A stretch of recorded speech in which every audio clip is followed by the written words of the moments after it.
Gustavo Giraldes, por favor.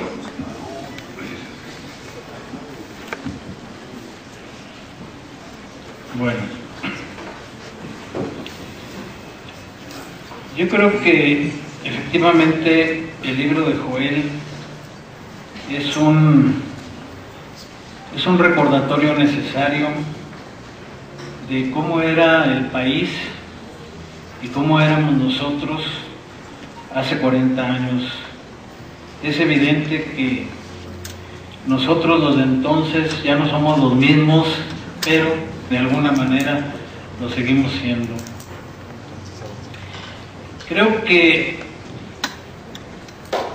el 10 de junio, cuando ganamos la calle, dice Joel, ahí se sitúa el origen de una rebelión que ocurrió en el país y que tomó básicamente dos vertientes: la de aquellos que venían de la lucha democrática de masas y que no se apartaron de la misma a pesar de la represión, a pesar de que el gobierno sacó los fusiles a la calle, no una sino varias veces, y la de aquellos que asumimos otro tipo de rebelión, la lucha armada. Por cierto que Joel no se detiene mucho en este aspecto. Dice por ahí en una línea: eran una minoría desesperada. Hay algo de verdad en esto, pero yo digo que en ese tiempo, en 1971, no había muchas mayorías. De hecho, los partidos, las corrientes políticas de la izquierda, pues todos éramos minorías. Y además, la guerrilla se nutrió fundamentalmente de la juventud comunista en varias de sus vertientes, incluida la Liga 23 de septiembre.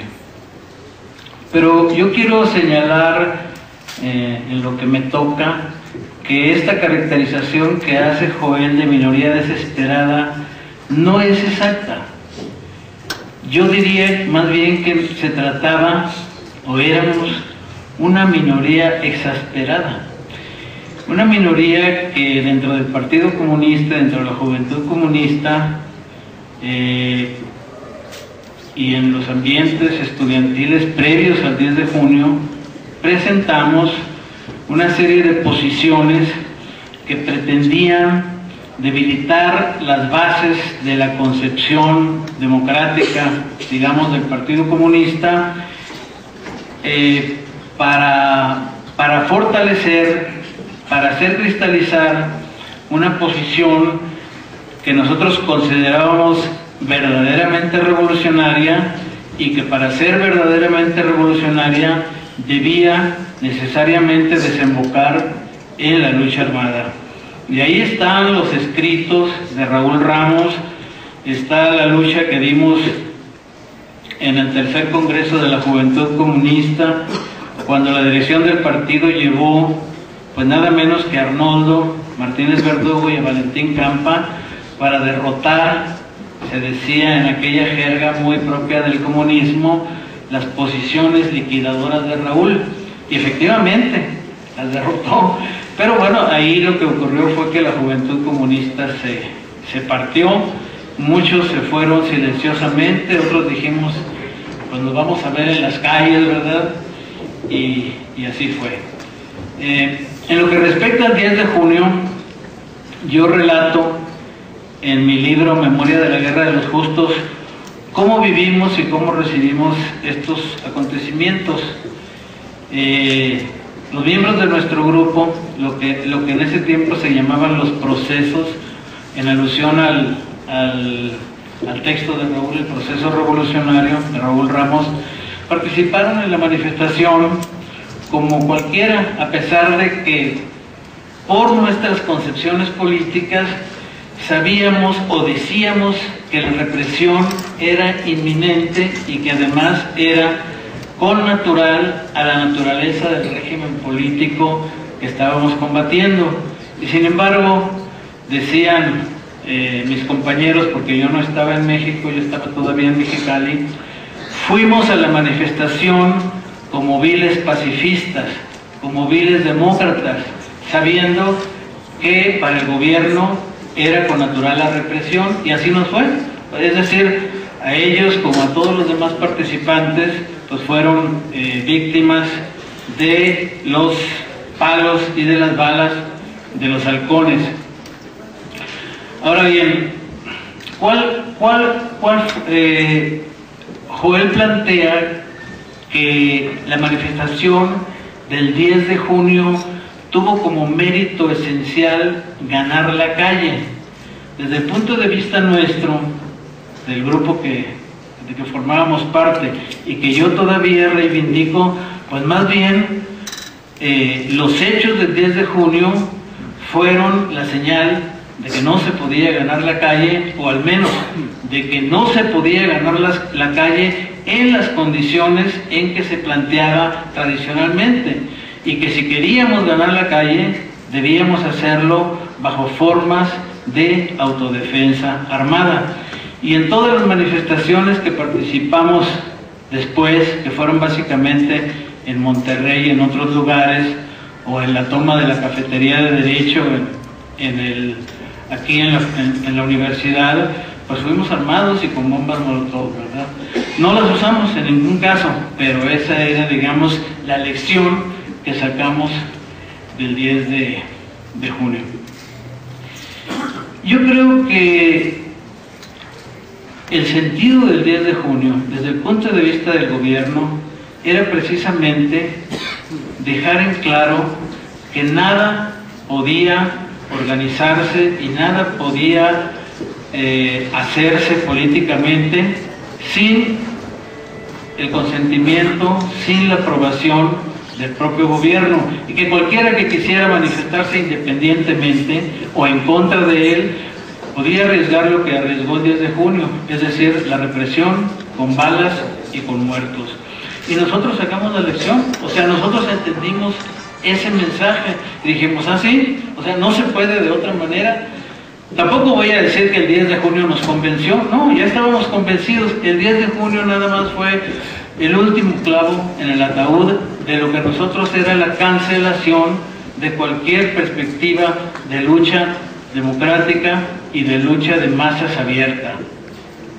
Por supuesto que estábamos equivocados, y por supuesto que los hechos demostraron que lo peor que se podía hacer era renunciar a la lucha política. Pero en el espacio que se abría o que se cerraba con la represión del 10 de junio, pues muchos jóvenes del movimiento estudiantil y del movimiento revolucionario sacaron esas conclusiones. Y por ejemplo, no es casual que en la descubierta de la manifestación del 10 de junio fueran compañeros nuestros del pregrupo o del grupo de los procesos, que después serían miembros de la Liga 23 de septiembre.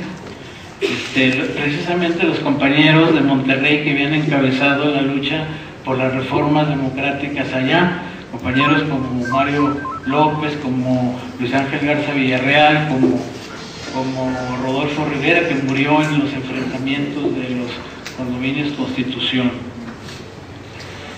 Entonces,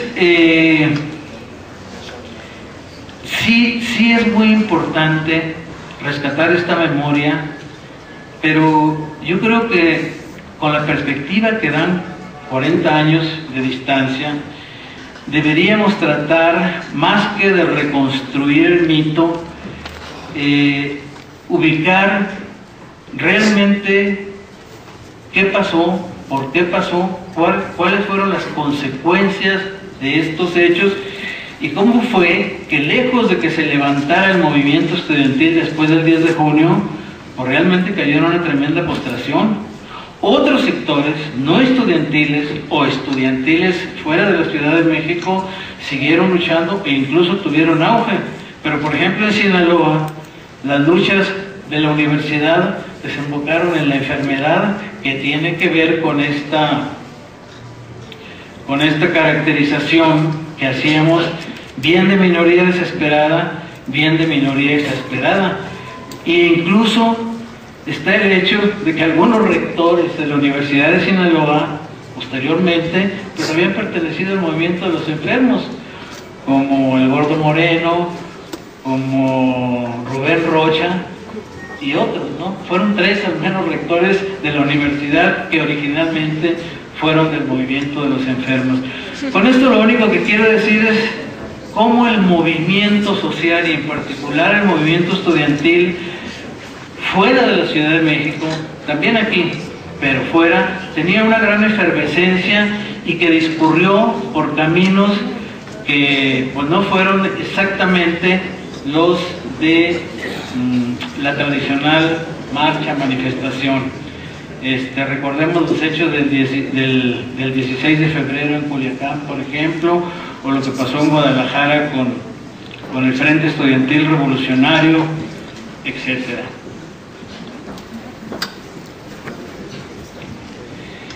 Entonces yo diría que el gobierno no fue para nada derrotado el 10 de junio, impuso su estrategia criminal, fue exhibido moralmente, es cierto, pero para nada se le hizo retroceder en una estrategia manipuladora, en una estrategia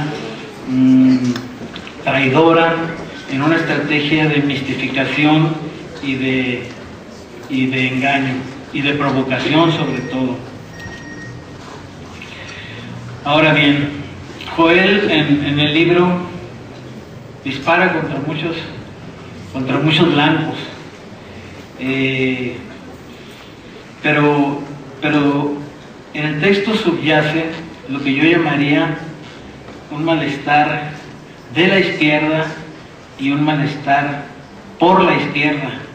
Tiene que ver con lo que ya señalaba René Avilés, pero también con el hecho de que la pregunta que nos hacemos es ¿cómo es posible que después de tantas luchas, de tantos esfuerzos, sacrificios, muertes, compañeros caídos, presos, la prisión política, etcétera, estemos en una situación donde no son distinguibles los rasgos de una izquierda que cualquiera pudiera apoyar y sobre todo que pudiéramos apoyar los que venimos de estos hechos y de estas trayectorias? Y es un poco, creo yo, lo que Engels en algún lugar decía, que la historia a veces camina por el lado malo. Y lo que tenemos, el resultado que tenemos, así se fueron fraguando las cosas, así se fueron dando los alineamientos, las combinaciones. Yo me acuerdo cuando fuimos a la fusión del PESUM, era un gran contento, ¿no? Íbamos a formar el partido que cristalizara la unidad superior de la izquierda, y de repente Berto dijo, no voy, por sus razones, las argumentó, pero ya ahí, la unidad de la izquierda llegó cojeando. Y después, cuando ya pudimos reunirnos con Eberto, pues de alguna manera el nuevo partido, el Partido Mexicano Socialista, sí representaba una cierta amplitud de la izquierda, pero con un retroceso, llamaría yo, teórico, programático, con respecto a lo que se había alcanzado en el PESUM. Y finalmente viene el movimiento del 88 electoral, que fue un gran movimiento que cambió relaciones de fuerzas y que lo que nos dio a la izquierda fue ese aluvión de expriistas que le dio una gran amplitud al movimiento, pero que al mismo tiempo le dio las características que hoy todos vemos y que muchos criticamos.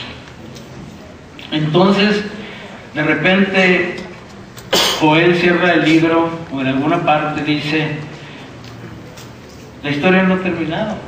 En algún lugar, en algún momento va a surgir de nuevo un movimiento que, como decían los chilenos, abra las grandes avenidas. Tal vez, puede ser, pero no, por el momento no se ve por dónde. Ahorita lo que se ve es un panorama más bien regresivo, donde lo más probable, de acuerdo a las tendencias electorales y a las encuestas, pues es que haya una regresión a formas que ya nos habíamos quitado de encima, a las formas que hoy de alguna manera se relacionan con la detención de Han Ron, con las sospechas de los gobernadores involucrados o conectados con el narco, etcétera, etcétera. Y eso, pues no creo que sea un panorama optimista. Por supuesto que las luchas no han sido en vano, sí se avanzó mucho, sí se conquistó la democracia, sí se derrotaron formas de gobernar que eran antidemocráticas, represivas e insoportables para una democracia moderna, pero nada de eso se garantiza de una vez y para siempre. Si no mantenemos la alerta, podemos vernos en una situación donde ya no igual, pero regresen formas de gobierno que le causaron mucho daño al país y que nos avergüenzan ante el mundo. Gracias.